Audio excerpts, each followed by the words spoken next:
আসসালামু আলাইকুম। আজকে একটা বিষয় নিয়ে আলোচনা করার জন্য আমি এসেছি, সেটা হচ্ছে নিজের হিসার করা। নিজের হিসার করা অনেক মানুষ বুঝতে পারছে না যে হিসার মানে কি, নিজের প্রোটেকশান মানে কি। এটা আমি আপনাকে ভালোভাবে ফুল ডিটেলসভাবে খুলে এই ভিডিওতে আপনাকে বলে দিচ্ছি। ভিডিওটা লাস্ট পর্যন্ত পুরো দেখুন, ঠিক আছে?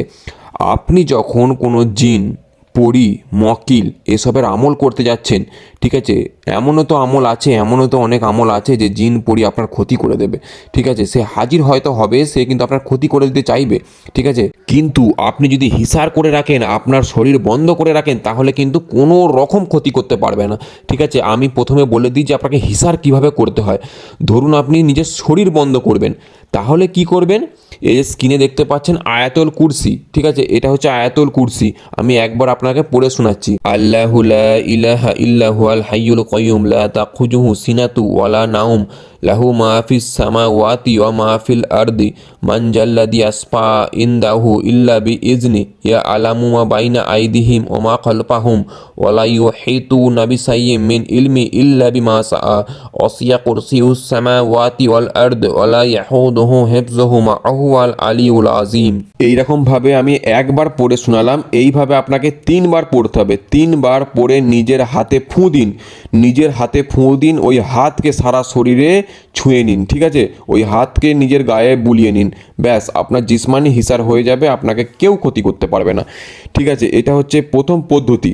হ্যাঁ, আরও একটা পদ্ধতি আছে, সেটা হচ্ছে ধরুন আপনি কোনো একটা জায়গায় আমল করতে গেছেন, ফাঁকা জায়গায়, মাটির কোনো জায়গাতে, মাটির জায়গায় বসে আমল করছেন, যে নিচে মাটি আছে। তখন কি করবেন? একটা লোহার ছুরি নিয়ে নিন। লোহার ছুরি নেওয়ার পর আপনারা 3 বার আয়াতুল কুরসি পড়ে, যেটা আমি পড়ে শোনালাম, 3 বার পড়ে ওই ছুরির ওপরে ফুঁ দিন। ছুরির ওপরে ফুঁ দেওয়ার পর আপনার গোল করে একটা দাগ দিয়ে নিন। গোল করে দাগ নেওয়ার পর প্রথম যেখানে দাগটা আপনি, যেখানে ছুরিটা ঠেকিয়েছিলেন, সেই জায়গাতে এনে দাগটা মিশিয়ে দেওয়ার পর আপনারা সেই ছুরিটা ভেতর দিকে ঢুকিয়ে দিন। তাহলে আপনার পুরোটা হিসার হয়ে গেল। যাই আমল করুন, যাই হয়ে যাক, কিন্তু ওর ভেতরে কোনো জিন পড়ি ঢুকতে পারবে না, আপনার কোনো ক্ষতি করতে পারবে না। এটা হচ্ছে তার ফুল ডিটেলস। আমি হিসারটার ব্যাপারটা খুব সুন্দরভাবে বুঝিয়ে দিলাম। যারা বুঝতে পারেননি তারা এই ভিডিও দেখে বুঝতে পারবেন। আর একটা প্রশ্ন হয়ে এসেছে আমার কাছে যে রিয়াজুল গায়েব কি? ওটা রিয়াজুল ভাই না, ওটা রিয়াজুল গায়েব, ঠিক আছে?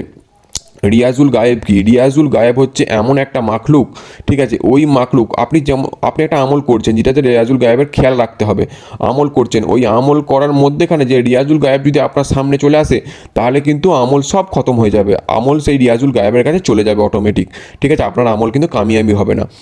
আর আমি বলেছি যে রিয়াজুল গায়েবকে সালাম করতে, তার মানেটা হচ্ছে আপনি দাঁড়িয়েছেন পশ্চিম দিকে মুখ করে বা যেদিকে খুশি মুখ করে দাঁড়িয়েছেন, দাঁড়িয়ে 3 বার বলে দিন আসসালামু আলাইকুম রিয়াজুল গায়েব, আসসালামু আলাইকুম রিয়াজুল গায়েব, আসসালামু আলাইকুম রিয়াজুল গায়েব, ঠিক আছে? ব্যাস এরমভাবে আপনাকে কিন্তু তার সালাম করা হয়ে গেল, ঠিক আছে? এটা হচ্ছে রিয়াজুল গায়েব। যারা যারা বুঝতে পেরেছেন অবশ্যই আমল করুন, ফায়দা পাবেন।